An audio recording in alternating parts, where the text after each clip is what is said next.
Lord says, "Go down to the palace of the king of Judah and proclaim this message there.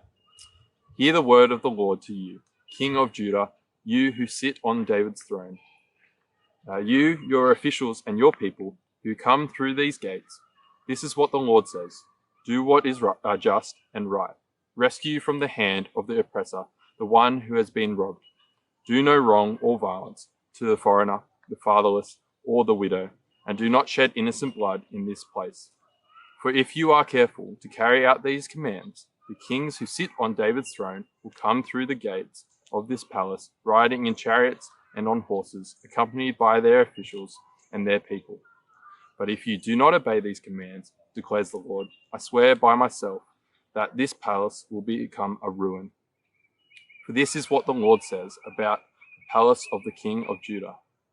Though you are like Gilead to me, like the summit of Lebanon, I will surely make you like a wasteland, like towns not inhabited. I will send destroyers against you, each man with his weapons, and they will cut up your fine cedar beams and throw them into the fire. People from many nations will pass by this city and will ask one another, why has the Lord done such a thing to this great city? And the answer will be, because they have forsaken the covenant of the Lord, their God, and have worshipped and served other gods. Do not weep for the dead king or mourn like loss. Rather, weep bitterly for him who is exiled, because he will never return, nor see his native land again. For this is what the Lord says about Shallum, son of Josiah, who succeeded his father as king of Judah, but has gone from this place. He will never return. He will die in the place where they have led him captive. He will not see this land again. Woe to him who builds his palace by unrighteousness, his upper rooms by injustice, making his own people work for nothing, but paying them for their labor. He says, I will build myself a great palace with spacious upper rooms. So he makes a large windows in it, panels it with cedar, and decorates it in red.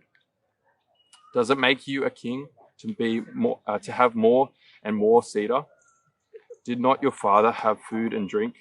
He did what was right and just, so all went well with him. He defended the cause of the poor and needy, and so all went well. Is that not what it means to know me, declares the Lord? But your eyes and your heart are set only on dishonest gain, on shedding innocent blood, and on oppression and extortion.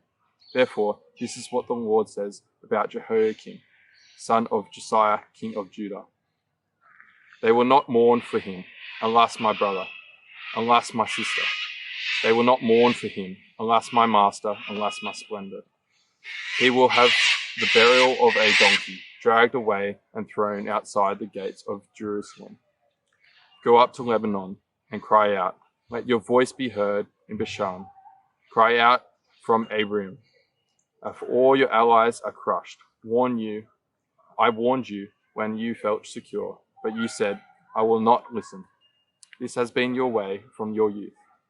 You have not obeyed me. The wind will drive all your shepherds away, and your allies will go into exile. Then you will be ashamed and disgraced because of all your wickedness. You who lived in Lebanon, who are nestled in cedar buildings, how you will groan when pangs come upon you, pain like that of a woman in labor. As surely as I live, declares the Lord, even if you, Jehoiachin, son of Jehoiakim, king of Judah, were a signet ring on my right hand, I would still pull you off. I will deliver you into the hands of those who want to kill you, those you fear, Nebuchadnezzar, king of Babylon, and the Babylonians. I will hurl you and the mother who gave birth to you into another country where neither of you was born, and there both will die. You will never come back to the land you long to return to. Is this man Jehoiachin a despised broken pot, an object no one wants? Why will he and his children be hurled out, cast into a land they do not know? O land, land, hear the word of the Lord. This is what the Lord says. Record this man as if childless, a man who will not prosper in his life, for none of his offspring will prosper. None will sit on the throne of David or rule any more in Judah.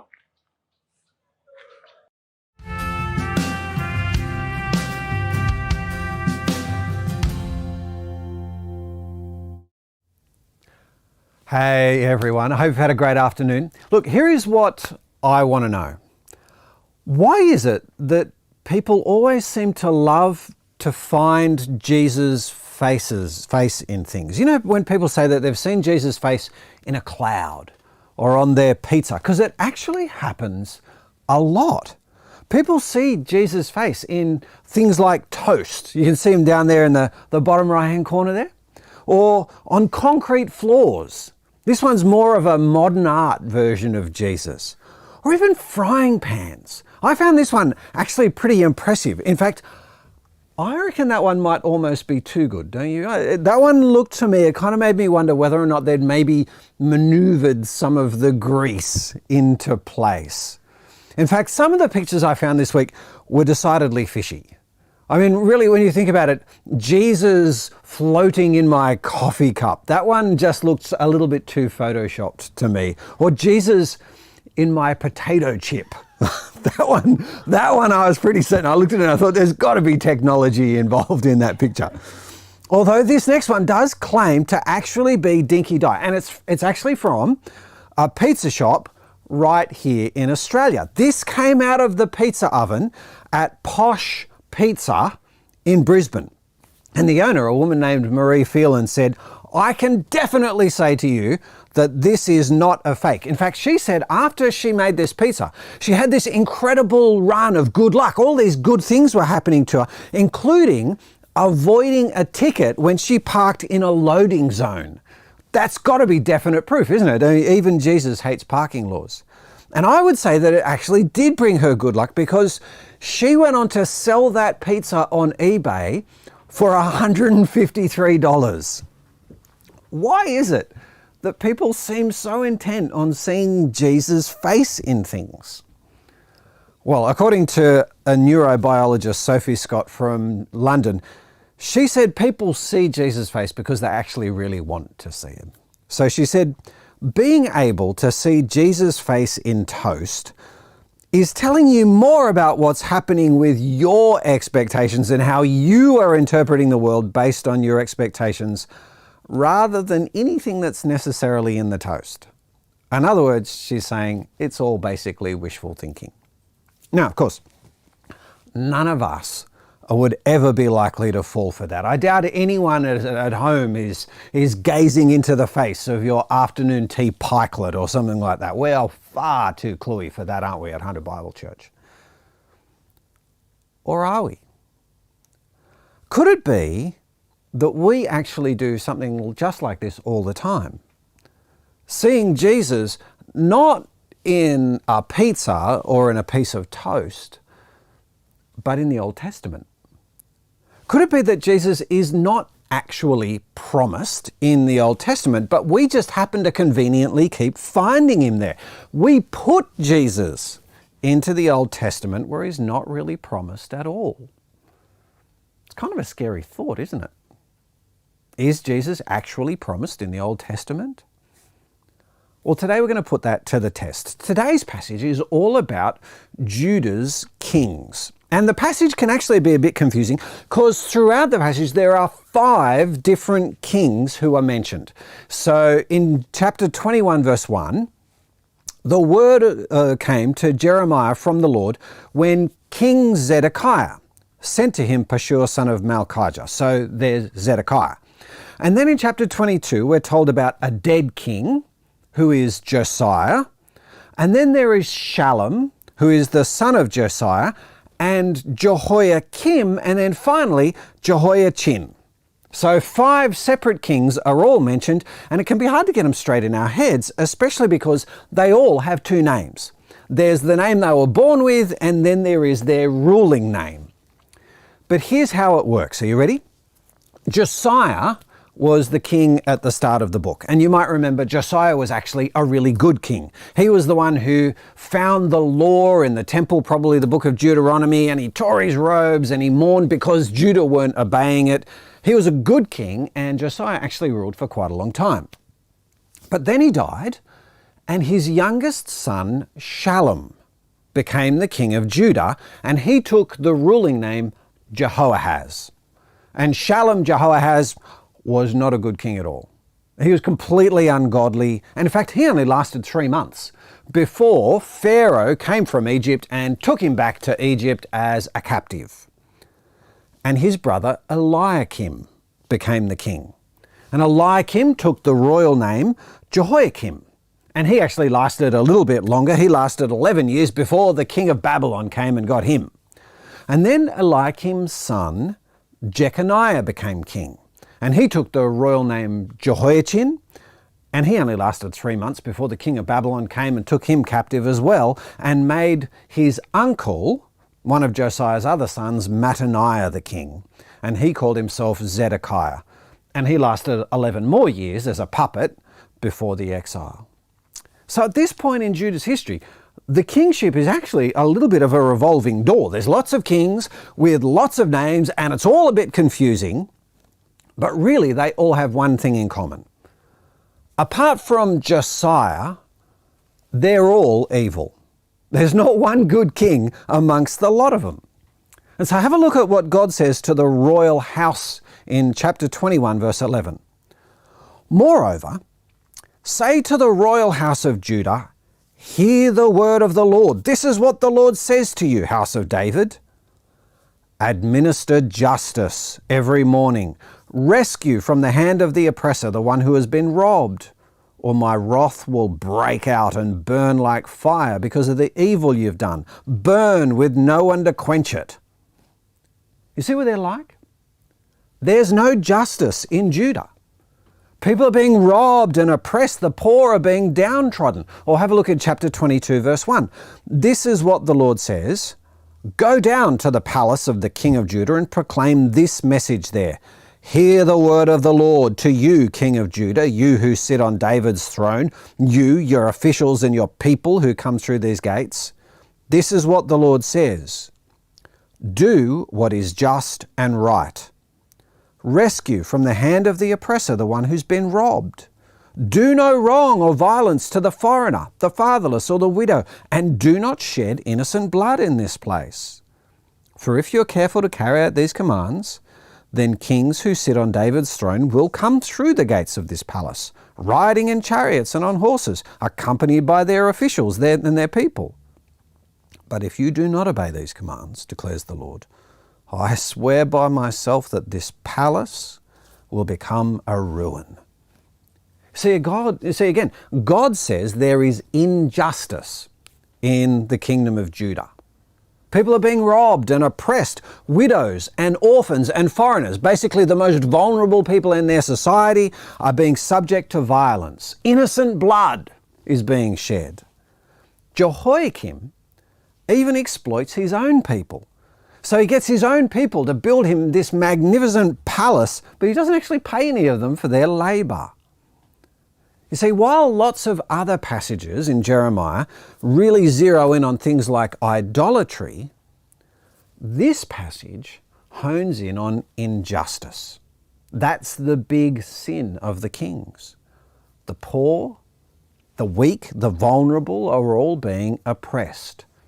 Judah is an unjust society because she has unjust kings. You know, this actually tells us a lot about God's value system. God loves justice. God really cares deeply about truth and fairness and integrity. I mean, after all, isn't he the God who doesn't leave the guilty unpunished? That's built into his name in Exodus. And so, of course, when God built the nation of Israel, when he gave them the law, he enshrined justice in the law from the very beginning. He said to them, do not pervert justice or show partiality. Do not accept a bribe, for a bribe blinds the eyes of the wise and twists the words of the righteous. Follow justice and justice alone, so that you may live and possess the land the Lord your God is giving you.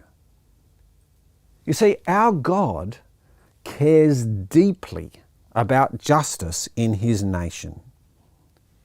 And when it comes to his rulers, he measures them by the degree of justice they bring. You know, this is actually one of those things that ought to irk Christians about our society, the way we measure our governments, because by and large, we don't measure our governments based on justice, do we? We measure our governments based on economics. How's the economy going?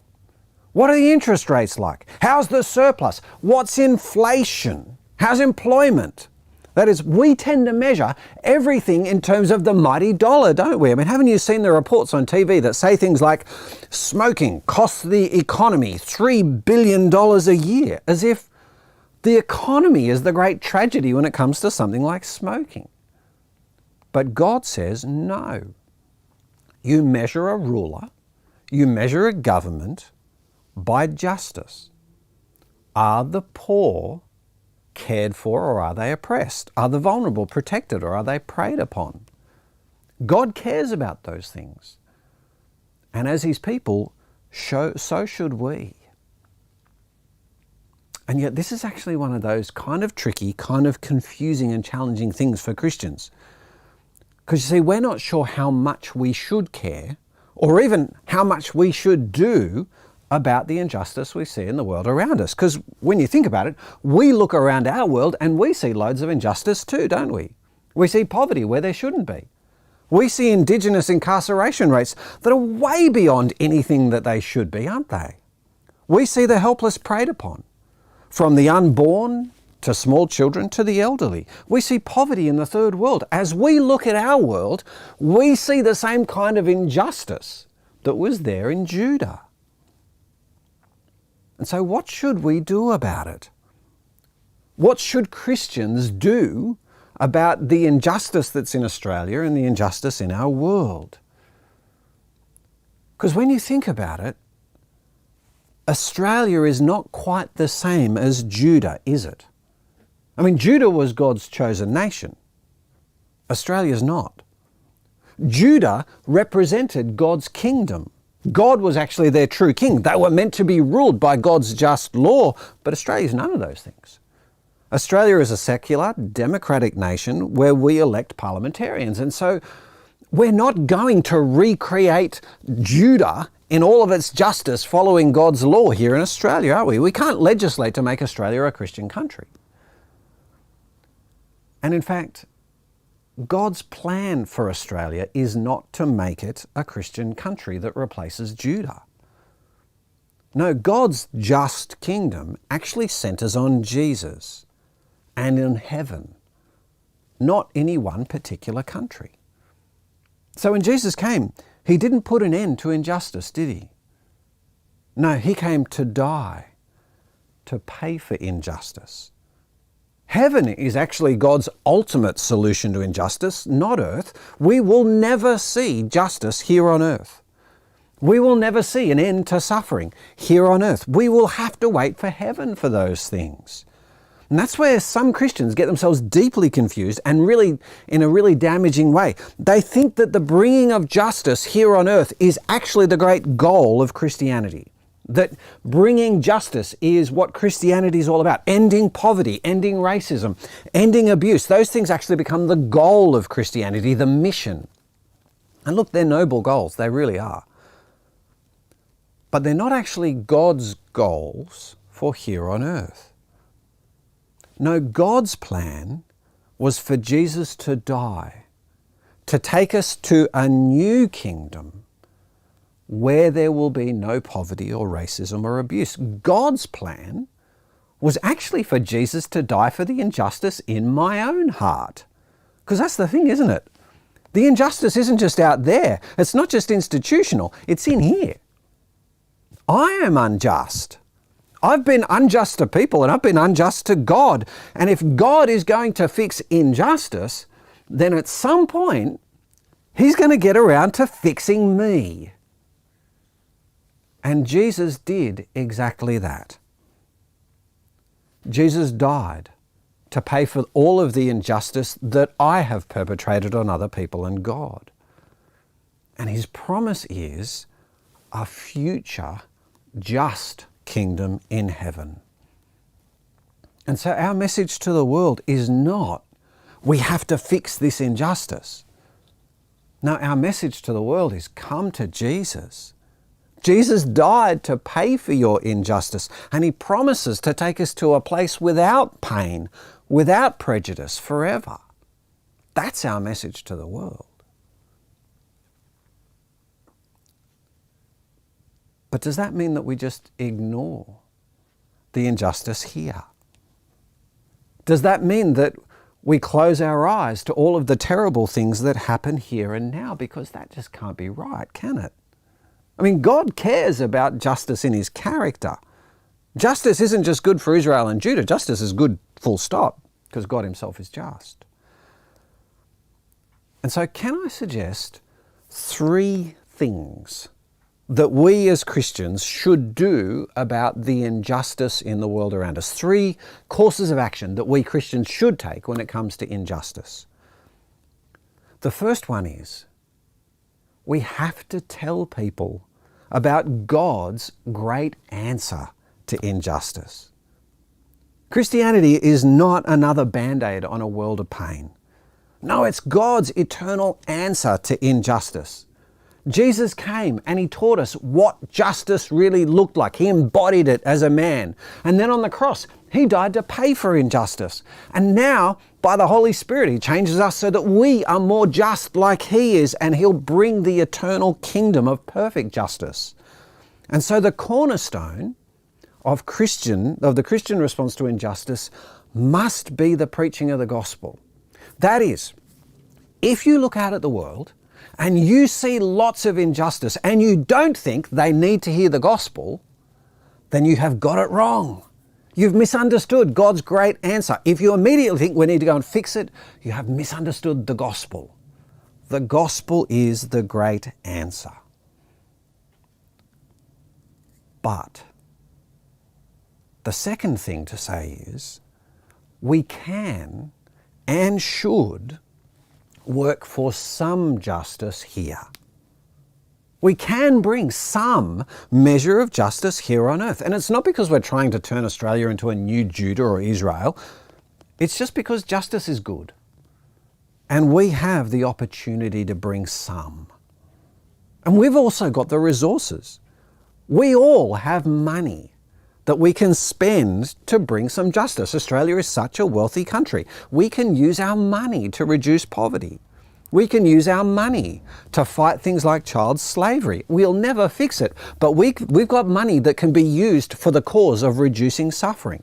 I mean, it's even better when we can do it alongside organisations like Compassion, because they'll preach the gospel with it. But even non-Christian organisations will do some good in the world, and we can use our money to support them. We can also use our voices and our vote.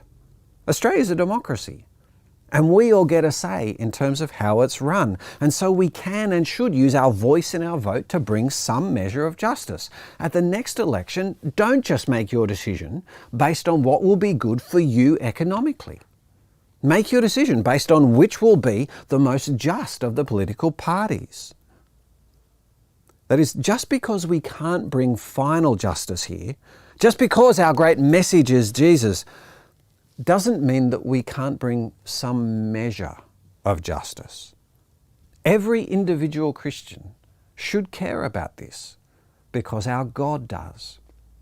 Now, as part of this, one of the big questions that people will sometimes ask is, well, should Hunter Bible Church set up organisations to do this? Should we start a legal advocacy organisation? Should we set up a soup kitchen? Should we, as a church, as an organisation, do something? I think that's generally not a good idea for 2 reasons. I'll give you a small one and then a much bigger one. The first one, the small reason, is when churches start those organisations, they often overwhelm the evangelism that the church is trying to do. It's much more popular to feed people than it is to preach to them, isn't it? The world thanks you for feeding people. They pat you on the back, whereas they condemn you for preaching the gospel. And over time, the weight, the inertia just takes you towards more and more running the aid organisation. That's the smaller reason. The bigger reason for me, though, is there are already fantastic organisations that we can actually support. From what I can see, the problem is not having enough organisations. The problem is that great organisations are actually under-supported. And when Christians then start our own organisation, we rob those organisations of support, and by and large, we do a poorer job than they do anyway. I'd much rather see groups of people from our church going and joining the other organisations that already exist and doing great things with them. And in fact, lots and lots of people in our church are doing that already. If you're part of a great organisation, do tell people about it.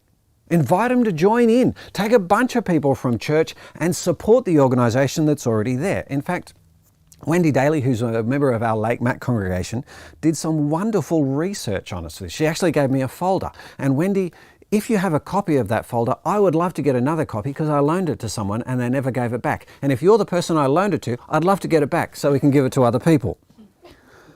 So we preach the gospel.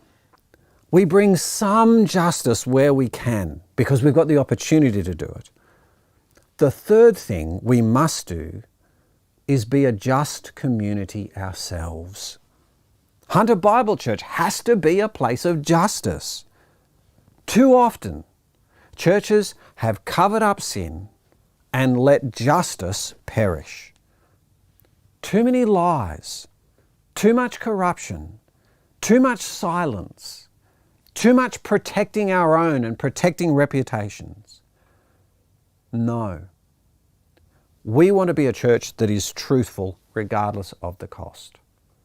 We want to be a church that's transparent. We want to confess sin quickly and openly. And if you can see ways that as a church that we are hurting people, ways that we are oppressing the vulnerable or protecting the oppressors, then please come and tell us, and I promise you that we will listen and take it seriously. Because if Jeremiah shows us anything, it's that God hates injustice. And so as we move through our passage again, we actually see God promises two solutions to injustice in Judah. He promises judgment on each of those kings, and he also promises a new age, new kings, and in fact, a new king who will bring justice. So he promises justice and judgment on each of the bad kings in turn. Shallum had been taken off to Egypt, and God says he will never return. He will die in the place where they've led him captive. He will not see this land again. That is Shallum judged. Jehoiakim abused his own people, and he used his own people to build himself a grand palace, and God says they will not mourn for him. Alas, my brother, alas, my sister, they will not mourn for him. Alas, my master, alas, his splendor. He'll have the burial of a donkey, dragged away and thrown outside the gates of Jerusalem. You see, Jehoiakim is going to die unmourned by his own people. Jehoiachin felt secure in his cedar palace. But God says, even if you, Jehoiachin, son of Jehoiakim, king of Judah, were a signet ring on my right hand, I'd still pull you off. I'll deliver you into the hands of those who want to kill you, those you fear, Nebuchadnezzar, king of Babylon and the Babylonians. I will hurl you and the mother who gave you birth into another country where neither of you was born, and there you'll both die. You'll never come back to the land you long to return to. You see, each of the unjust kings in this section gets a promise of judgment from God. But as I said, God also promises something better. He promises a new age with just kings, and it kind of zeroes in on one king in particular. So have a look in chapter 23 and the promises there. Woe to the shepherds who are destroying and scattering the sheep of my pasture, declares the Lord. This is what the Lord, the God of Israel, says to the shepherds who tend my people. Because you've scattered my flock and driven them away and have not bestowed care on them, I will bestow punishment on you for the evil you've done, declares the Lord. See, God promises to judge those wicked kings, and he actually uses an image there that really can be used to measure every leader. It's the image of the shepherd. The shepherd really is a perfect image for a leader, isn't it? Because it does carry authority. The shepherd does rule his flock. After all, he even carries a big stick. But he rules for their benefit. In verse 2, he cares for the flock. It's rule, but with the purpose of care. And because these kings have been such terrible shepherds, because they've abused and scattered and not cared, God is going to bestow judgment on them. But more than that, look what God says next.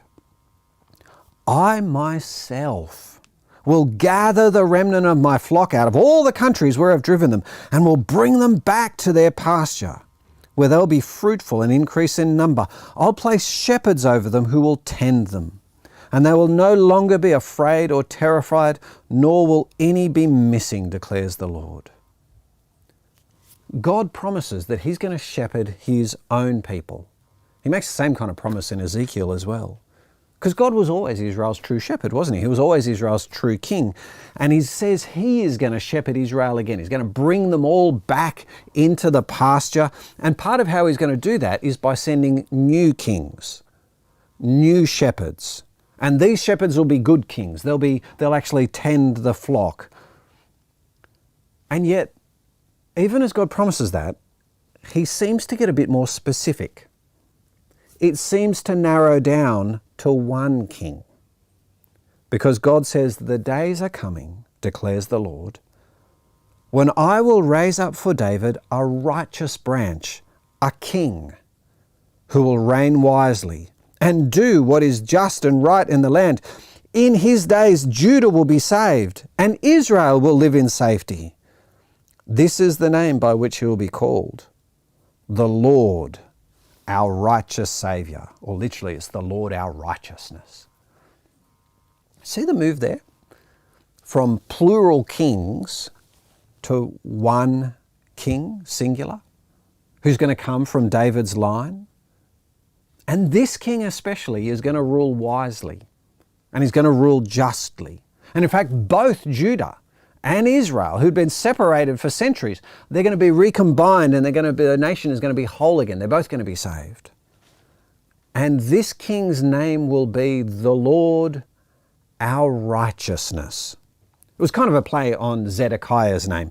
Zedekiah meant Yahweh, or the Lord, is righteous, but Zedekiah was anything but righteous. But God is going to send another king who really will be righteous. He will bring God's righteousness. And here's where we come to the question that we started with. Is it wishful thinking for us to see Jesus in this passage?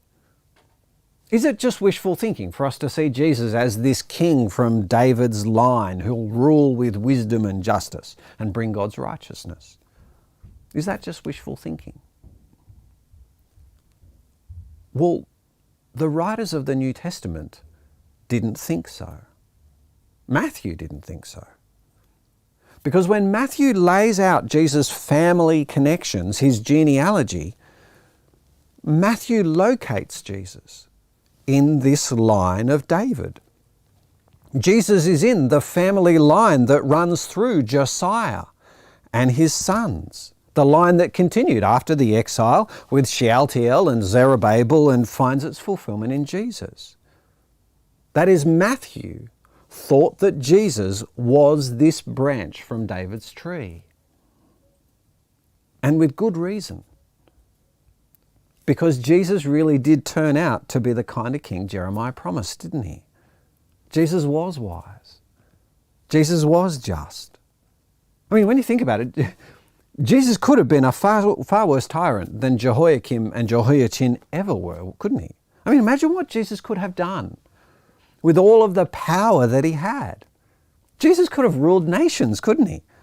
He could have overthrown armies. He could have bound all humanity into chains if he wanted to. I mean, Satan even promised him those things. And on the night that Jesus was betrayed, didn't he say, I could command a whole legion of my Father's angels if I wanted to.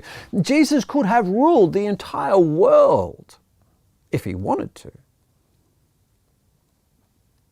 But what was he really like? Well, Jesus went through all the towns and villages, teaching in their synagogues, proclaiming the good news of the kingdom and healing every disease and sickness. And when he saw the crowds, he had compassion on them because they were harassed and helpless like sheep without a shepherd. Matthew picks his language very deliberately there, doesn't he? Jesus is not like the evil shepherds of Jeremiah 21 and 22. Jesus doesn't prey on the sheep. He sees helpless, harassed sheep and he has compassion on them. He heals them. He feeds them.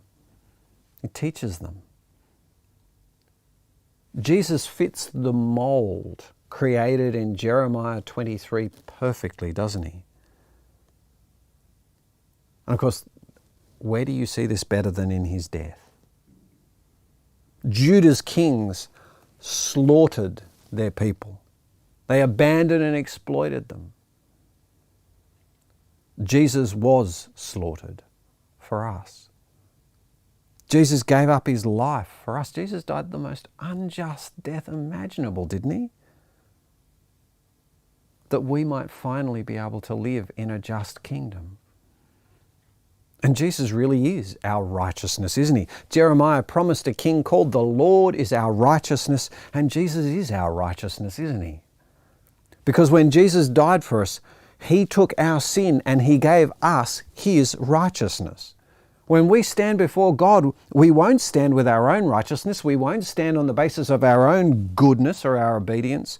No, we'll point to Jesus' righteousness, his goodness and obedience. Jesus really is our righteousness from the Lord. You see, it's not wishful thinking to find Jesus in Jeremiah 23. It's actually divine planning. God promised Jesus 600 years before he was born.